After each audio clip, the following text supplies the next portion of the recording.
E benvenuti alla 12ª e ultima puntata. Oggi non ho in studio nessuno specialista, bensì è venuto qui Francesco, papà di Lorenzo, perché ci racconterà la sua storia. Benvenuto. Buongiorno, ciao Sara, come stai? Sto bene, grazie. Tu? Tutto bene, grazie mille. Bene. Dunque, come vi ho detto, papà di Lorenzo, ma anche di Linda, la sua secondogenita. Ma prima di farvi raccontare la sua storia, voglio che ci spieghi un po', Francesco, perché so che tu fai parte dell'associazione Scricciolo. Che cos'è? Sì, io sono il tesoriere di Scricciolo, che è un'associazione di Trieste che si occupa di sostenere le famiglie dei bambini che vivono l'esperienza della prematurità o del parto con qualche difficoltà, un parto a rischio oppure un parto che ha bisogno subito dopo, una nascita che ha bisogno di un intervento chirurgico, di un sostegno medico, diciamo. Scricciolo è un'associazione che interviene nel sostegno alla famiglia, è un gruppo di genitori, nasce nel 2007, da una serie di famiglie che hanno vissuto in prima persona questa esperienza presso l'IRCS Burlo Garofalo di Trieste e hanno deciso di provare ad aiutare gli altri. Lo facciamo in diversi modi. Il primo modo è quello di dare una mano alle famiglie che sono proprio in quel momento all'interno dell'ospedale. Abbiamo la disponibilità di 2 case proprio a fianco dell'ospedale che permettono gratuitamente alle mamme soprattutto, ma anche comunque ai papà e ai fratelli, le sorelle dove ci sono, a tutti i componenti della famiglia, perché ci sono famiglie molto numerose e altre famiglie insomma dove si è appena il primo figlio. Esattamente, no? Esattamente. Dicevo di ospitare queste famiglie gratuitamente proprio a fianco dell'ospedale, quindi a fianco del loro bambino. Devi sapere che i ricoveri in neonatologia sono ricoveri che possono anche durare per mesi. Nel caso mio, ad esempio, Lorenzo è stato in ospedale 2 mesi e mezzo, e quindi avere la disponibilità di un appartamento dove poter mangiare, fare una doccia anche semplicemente, riposare qualche minuto è essenziale. La seconda grossa voce di intervento della nostra associazione è quello di sostegno al reparto, invece in senso tecnico. Acquistiamo macchinari per il reparto di neonatologia e terapia intensiva neonatale. Ok, benissimo. Acquistiamo macchinari per il reparto che possono sostenere, insomma, e rendere più agevole il percorso dei bambini all'interno dell'ospedale e ovviamente anche dei sanitari che hanno bisogno delle migliori tecnologie per fare al meglio possibile il loro lavoro. Abbiamo 2 progetti altrettanto importanti di sostegno che riguardano il sostegno psicologico. In particolare Scricciolo paga la borsa di uno psicologo che è dedicato espressamente alle famiglie dei bambini che sono ricoverati in neonatologia o in terapia intensiva neonatale. Questo permette loro di potersi confidare. Il percorso all'interno del reparto è un percorso complesso per il bambino, ma soprattutto per i genitori che si trovano a vivere un'esperienza che fortunatamente non viene spesso immaginata al momento della notizia della gravidanza. Non è un evento previsto? No, ecco. Assolutamente non lo è mai. E nessuno spera che sia previsto, ovviamente. E avere la possibilità di confidarsi, di avere del counseling con uno psicologo permette comunque di affrontare meglio, di gestire in maniera più serena il percorso che viene fatto, che può essere un percorso di alcune settimane, come dicevo prima, anche di alcuni mesi. Da ultimo voglio ricordare il percorso del follow-up. I bambini escono dalla neonatologia, fortunatamente, quasi tutti ad un certo punto vanno a casa, ma hanno bisogno ancora, una volta finita la loro esperienza ospedaliera, di essere controllati assiduamente, ancora più assiduamente di quanto lo facciano i bambini nati a termine. Per questa ragione noi abbiamo, sempre tramite la presenza dello psicologo, individuato un percorso di follow-up esteso che allunga i 2 anni già previsti dal Sistema Sanitario Nazionale e permette di verificare se a causa della nascita estremamente sottopeso o estremamente pretermine i bambini abbiano sviluppato dei disagi cognitivi, dei ritardi di apprendimento che vengono diagnosticati subito e in questo modo possono essere anche trattati e risolti nel minor modo possibile. Abbiamo immaginato 2 tappe ulteriori di follow-up, una a 5 anni, cioè all'inizio diciamo, della scuola primaria, e una a 8 anni per verificare se sussistono dei disturbi specifici dell'apprendimento, se ci sono problematiche di disturbo di attenzione o iperattività, in modo tale da garantire con gli strumenti previsti dal Sistema Sanitario Nazionale la possibilità di intervenire subito ed efficacemente. Dunque durante questi follow-up si va a valutare la qualità degli impulsi anche dei recettori, se rispondono in maniera corretta? Sì, è proprio, come dire, è un percorso che viene fatto giocando con il bambino, non è niente di estremamente tecnico, interagendo con lui, parlandogli, sottoponendogli alcune domande, sono dei test psicologici, che però al momento il Sistema Sanitario Nazionale garantisce solo fino a 2 anni, anche quello regionale ovviamente, mentre da una serie di studi che il Burlo ha sviluppato abbiamo riscontrato che fondamentalmente le difficoltà di lettura, la discalculia, la disgrafia emergono in un momento successivo ai 2 anni, chiaramente. Certo. E intercettarli subito rende più facile la loro cura. In una fase più evoluta della crescita. Francesco, prima di appunto entrare proprio nel vivo della tua storia, come ti sei trovato tu all'interno di questa terapia intensiva? Ti sei trovato catapultato? Che cosa da padre, no? Si parla sempre, noi parliamo spesso e volentieri della figura della madre. Molte volte noi abbiamo un po' l'idea che il ruolo del padre debba essere quel ruolo di responsabilità e debba avere questo ruolo di forza, no? Tu come ti sei trovato? Sai, la neonatologia, la terapia intensiva neonatale sono degli ambienti che uno non immagina, come ti dicevo prima. Sebbene poi, come ti racconterò, il percorso della nostra famiglia è stato un percorso che un po' ci ha preparato all'idea che Lorenzo potesse nascere prematuro, però quando entri dalla porta della neonatologia sei in una condizione nella quale non sai dove sei, cosa stai facendo, molto probabilmente tuo figlio non l'hai neanche visto alla nascita, quindi vai a conoscere tuo figlio in un contesto di estrema difficoltà. Io devo dire che però, sebbene il nostro, quello della nostra famiglia sia stato un percorso difficile, ho ricordi assolutamente positivi, sia della neonatologia che della mia storia lì, della storia di Lorenzo e della mamma di Federica lì. È un ambiente che ti tutela, che ti aiuta nell'affrontare quello che sarà il tuo percorso, che ti mette anche in condizione di capire quello che sta succedendo, perché mentre, come forse tu sai meglio di me, il rapporto tra bambino e mamma è innato, c'è un'interazione che nasce direttamente nel momento del concepimento, io credo, insomma, o poco dopo. Il papà nasce al momento del parto, nel senso che fino a prima è un'idea teorica quella che ha di suo figlio. In una puntata, Francesco, precedente abbiamo parlato col neonatologo Gabriele Conte, che tu hai conosciuto appunto al Burlo, e lui diceva dal punto di vista cerebrale un padre si rende conto appunto di essere diventato padre più o meno in media dopo 5 mesi. Ecco, esatto. Circa, poi ovviamente non siamo tutti uguali, ognuno ha i propri tempi, però in media c'è questo tempo qui. Assolutamente così, a maggior ragione, poi so che il dottor Conte ha fatto anche una serie di studi su questo tema, quindi è senz'altro più preparato di me. Per quella che è la mia esperienza posso dirti che si tratta di un percorso difficile, complesso, un percorso nel quale la relazione nasce sia con il bambino che con le persone che lo tengono in vita nella prima fase, insomma, o che comunque lo aiutano nelle funzioni essenziali,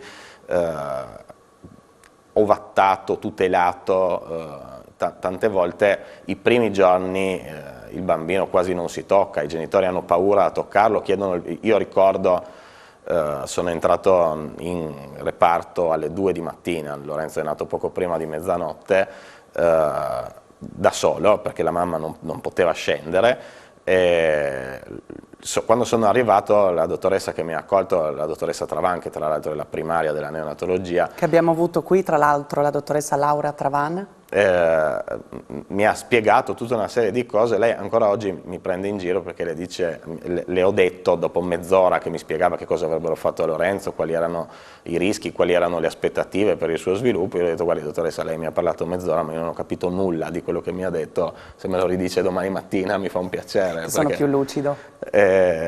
Detto ciò, io credo che sia stato un percorso essenziale per la vita di Lorenzo, ma che sia stato un percorso che ci ha permesso, come dire, di apprezzare ancora di più il fatto di essere diventati genitori, io in particolare il fatto di essere diventato papà. Adesso noi prima di andare in pubblicità vediamo se dalla regia ci riescono a mandare la foto di Lorenzo. Abbiamo giusto così un attimo parlato del tuo punto di vista. Tua moglie non è qua, Francesco. Tua moglie invece come ha vissuto questo momento? Ma per lei è stato estremamente più complicato, indubbiamente, anche perché comunque veniva da un ricovero lunghissimo. Federica ha avuto alla 21esima settimana un distacco parziale di placenta, quindi è stata a letto al burlo per 5 settimane. Lorenzo non l'ha potuto vedere per tutte le prime 24 ore, quindi dal suo punto di vista emotivamente la situazione è stata molto più difficile, molto più complessa. Devo dire che lei è una persona in gamba, quindi è riuscita a farsi forza anche in un contesto che era estremamente più difficile per lei che per me probabilmente, e abbiamo avuto tutto il supporto da parte dello psicologo e dei medici, degli infermieri, degli OS, della neonatologia, della terapia intensiva neonatale, che in quei 2 mesi e mezzo successivi alla nascita di Lorenzo sono diventati un po' la nostra famiglia. Un'equipe che vi ha sostenuto in tutto. Sì, anche perché vedevamo sicuramente più loro che tutto il resto della nostra famiglia, quindi... Va bene, Francesco, noi ci fermiamo per un attimo, ci vediamo fra pochissimo, subito dopo la pubblicità, così proprio ci racconterà la storia di Lorenzo, ma poi anche della loro secondogenita Linda. A fra poco. Eccoci di nuovo qui e quella che vedete è proprio l'immagine di Lorenzo appena nato. Sono qui in studio con Francesco, il suo papà, che tra l'altro, come potete vedere dal suo braccialetto, ha appena avuto la loro secondogenita, quindi di Sì, Francesco e Federica, e si chiama? Linda. Linda, e quanto tempo ha? Linda ha 2 settimane. È proprio nata pochissimi giorni fa al Burlo, ovviamente, perché squadra che vince non si cambia. È una bambina che è nata a termine, contrariamente a suo fratello, quindi anche questa è un'esperienza nuova, no? Perché comunque si tratta di 2 tipi di bambini completamente diversi. Per noi è un po' anche la nostra primogenita, diciamo, sebbene non lo sia, effettivamente. Sì, sì. Francesco, noi vediamo queste immagini adesso di nuovo di Lorenzo. Qual è un po' la sua storia? Ci hai anticipato qualcosa nella prima parte. Cosa succede? Lorenzo nasce a 27 settimane gestazionali e un giorno, cioè tra i 5 e i 6 mesi di gravidanza, diciamo. Nasce perché la sua mamma, per ragioni che non abbiamo mai ricostruito in realtà, perché non c'è stata nessuna ragione meccanica per questo, ha avuto un distacco parziale di placenta, è stata ricoverata per 5 settimane per portare quanto più avanti possibile la gravidanza, ma a un certo punto Lorenzo decide di nascere a 27 settimane e un giorno. Pesava 1,108 kg, era un bambino molto molto piccolo, in termine tecnico si chiama very low birth weight infant, era estremamente a pretermine, perché comunque si considera a termine un parto che arriva dopo le 37 settimane gestazionali. Lorenzo è nato 10 settimane prima. E si dice che un neonato non sia in pericolo dopo la 34esima. Sì, più o meno. sì, questo assolutamente sì, sebbene poi la scienza medica moderna permette, diciamo, dalla 26esima settimana in poi di avere un outcome positivo per quanto riguarda la sopravvivenza già dalla 26esima settimana, però insomma è sempre meglio nascere a termine, questo certo. Assolutamente. Lorenzo quindi è stato accolto dalla terapia intensiva neonatale in quel contesto e in quel momento lì, il 3 di giugno del 2017. Ha avuto bisogno di tutta una serie di supporti, qui abbiamo un'immagine nella quale Lorenzo è abbracciato a me ed è una cosa al di là che mi faceva piacere farvi vedere dal punto di vista affettivo ed emotivo, ma che è estremamente importante per tutti i bambini prematuri, la canguroterapia, la kangaroo mother care. i bambini vengono messi pelle a pelle con la mamma e il papà, quindi vengono spogliati, rimangono solo con il pannolino e vengono appoggiati sopra il petto della mamma o del papà. Questi non sono bambini che normalmente si alimentano al seno perché non hanno ancora sviluppato la capacità di suzione, mangiano con un tubetto, che è quello che si vede anche con una specie di sondino nella foto, esattamente. E il suo percorso in neonatologia è stato, per fortuna, un percorso, messo tranquillo forse è un termine eccessivo, ma nel quale ha avuto poche delle problematiche, delle difficoltà che i bambini prematuri, soprattutto così prematuri, possono avere. Si possono sviluppare problematiche respiratorie, intestinali, cerebrali, insomma. di ogni tipo. Sì, tutto questo l'ho saputo dopo, ovviamente, perché lì Certo, uno non è meglio. preparato, no? Sì, Come dicevo prima, uno non prevede un epilogo, no? Una situazione di questo tipo che poi in realtà è andata a buon fine. E che cosa è successo? Lorenzo ha avuto la fortuna sia di stare bene, come ti stavo raccontando, quindi di sviluppare, se non qualche virosi intercorrente in qualche giorno, ma quasi nessuna delle problematiche che poteva avere per essere nato così piccolo, ma soprattutto ha avuto la fortuna di avere un'assistenza di assoluta qualità. Questo, io e Federica saremo sempre grati ai medici, agli infermieri, agli OS della neonatologia e della terapia intensiva neonatale, e credo valga per tutti i genitori in generale, ma a maggior ragione quelli che vivono un'esperienza di prematurità di questo tipo. Vi siete affidati totalmente e avete avuto una risposta positiva? Guarda Sara, io un po', come dire, se avessi avuto prima Linda a termine e poi Lorenzo pretermine, probabilmente sarei stato in difficoltà, perché comunque il fatto di trascorrere 2 mesi e mezzo all'interno di un reparto di neonatologia in cui poi con il passare del tempo e con lo svilupparsi delle capacità dei bambini in autonomia, le infermiere e i medici ti insegnano ad allattarli, a dargli da mangiare, a cambiargli, dargli il biberon, fargli il bagnetto. Non so, il primo riflesso che un adulto ha nei confronti di un bambino è quello di carezzare il suo figlio. Sì. Cosa che con i bambini a termine si fa, mentre con i bambini a pretermine no, perché stimola i centri del dolore, la carezza. E questa è una cosa che uno neanche immagina, ma che è la prima cosa che ti viene detta quando il tuo bambino è ricoverato in terapia intensiva neonatale. Ti spiegano, quando metti la mano nella sua culla o nel suo incubatore, tienilo, non carezzarlo. Solo contatto dunque. Esattamente. Il contatto sia con le mani che addosso con la Kangaroo Mother Care è un contatto che ha degli effetti sanitari, di sviluppo neurocognitivo, di stabilizzazione del sistema respiratorio, di diminuzione del battito cardiaco, che nei bambini appena nati è altissimo, hanno una frequenza di 150-180 battiti al minuto. E quindi una delle cose più importanti che una terapia intensiva neonatale deve fare è quella di garantire il contatto tra i genitori e il bambino, sempre.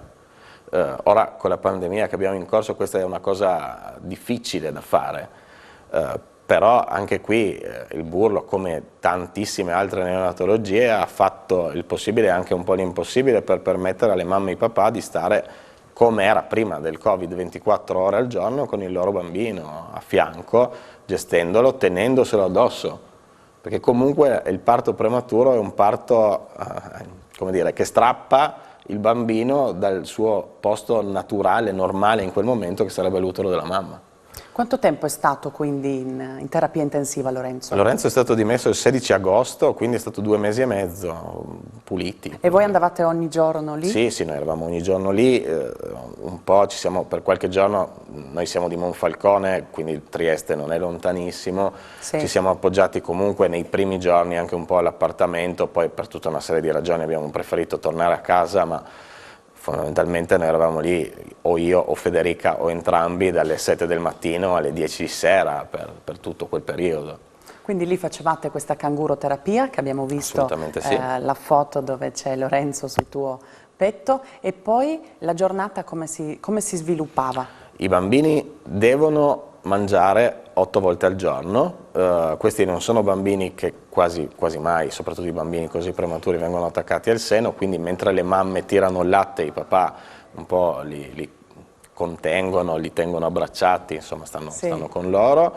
Hanno i momenti dei pasti, i pasti funzionano inizialmente tramite il sondino, poi più aumenta l'autonomia del bambino, maggiore è la sua capacità di usare il biberon. Lorenzo, credo fosse fine luglio, ha iniziato a mangiare al biberon da solo, senza aver bisogno più del supporto del sondino nasogastrico, e quindi anche ha cominciato a diventare sempre più autonomo e ad avviarsi verso la porta d'uscita. Sai, è molto divertente da un certo punto di vista, perché la parte di terapia intensiva nel reparto è proprio in fondo, e più ti avvicini alla porta d'uscita maggiore è l'autonomia dei bambini che sono ricoverati nelle stanze, quindi anche un percorso metaforico dal fondo del reparto verso la porta d'uscita. Verso l'uscita. Io ricordo ancora oggi il giorno, ero a lavorare, quindi sono arrivato la sera, il giorno in cui sono andato in terapia intensiva e non ho trovato Lorenzo perché era stato spostato in semi-intensiva. Quindi un passetto in più. Esattamente. Fino a poi? Quando siete arrivati verso l'uscita? Guarda, siamo arrivati verso l'uscita un giorno in cui il dottor Conte, una domenica era, in cui io cominciavo insomma, a dire, boh, ragazzi andiamo a casa perché non siete stufi di vederci. Lorenzo sta bene e quindi insomma è ora di andare. Ho parlato con il dottor Conte e gli ho detto, dottor Conte, quando andiamo a casa? E lui mi guarda e mi fa mercoledì. E io pensavo mi prendesse in giro, perché poi hai avuto modo di conoscerlo, Gabriele è una persona... E invece lui già sapeva la giornata? No, lui lo sapeva già e me lo stava dicendo in quel modo lì, solo che a quel punto a casa nostra si è scatenato il panico, perché noi non avevamo montato il lettino, insomma, perché da 21 settimane uno non è che sta già sistemando la cameretta. Poi eravate presi a fare la spola, no? Nella fase successiva poi sì, insomma, eravamo un po' più impegnati a star lì con lui, e quindi sono andato, ma gli ho detto, ma mi stai prendendo in giro? No, mercoledì lo dimettiamo, quindi io a quel punto ho detto, boh, vado a casa perché ho 2 o 3 cosette da fare, ho montato il lettino, ho convinto le gatte a spostarsi dal lettino dopo che l'avevo montato, insomma tutta una serie di operazioni preliminari, e poi il mercoledì, che era il giorno dopo Ferragosto, siamo stati dimessi e siamo andati a casa. Bene, qua vediamo una foto di Lorenzo e la vostra appena arrivata Linda. E com'è? Vediamo Lorenzo in splendida forma. Lorenzo ha recuperato benissimo. Sta benissimo. Beh, ormai diciamo ha 4 anni Lorenzo, sì, giusto? Ha 4 anni e qualche mese ormai, sta molto bene. Ed è entusiasta della sorella, solo che non riusciamo a togliergliela di dosso, perché fondamentalmente adesso ha deciso che è sua e quindi nessun altro deve avvicinarsi, le nonne e i nonni devono stare lontani. Quindi non riuscite a togliere lui da lei? Non riusciamo a togliere lui da lei, sì, perché è sua proprietà privata, insomma. Beh, vabbè, fa il guardiano. Assolutamente sì. E la mamma in tutto questo, la mamma Federica? Federica sta bene, sai, è stata, lei soprattutto, perché poi i padri fanno poco in questa fase, è stata molto coraggiosa, perché abbiamo scelto assieme e lei ha accettato il rischio di una seconda gravidanza, che con il pregresso poteva anche essere insomma, difficile da accettare, ma come ti dicevo è una persona in gamba e quindi... E questo sta anche nel compagno, permettimi di dire, che uno ha a fianco, che una donna ha a fianco, perché prima dicevo, non è detto e non è scontato che l'uomo debba fare questa figura di responsabilità e di forza, però sta anche molto nel compagno. Francesco, io ti ringrazio per essere stato qui con me, con noi. Come vi dicevo all'inizio, oggi è l'ultima puntata, siamo arrivati alla 12ª, io vi ringrazio per essere stati con me, anzi per essere stati con noi. Per vedere tutte le puntate che vi siete persi potete andare su YouTube, sotto Cocco di Mamma, oppure sulla mia pagina Instagram. Grazie mille, tanti auguri per ogni cosa.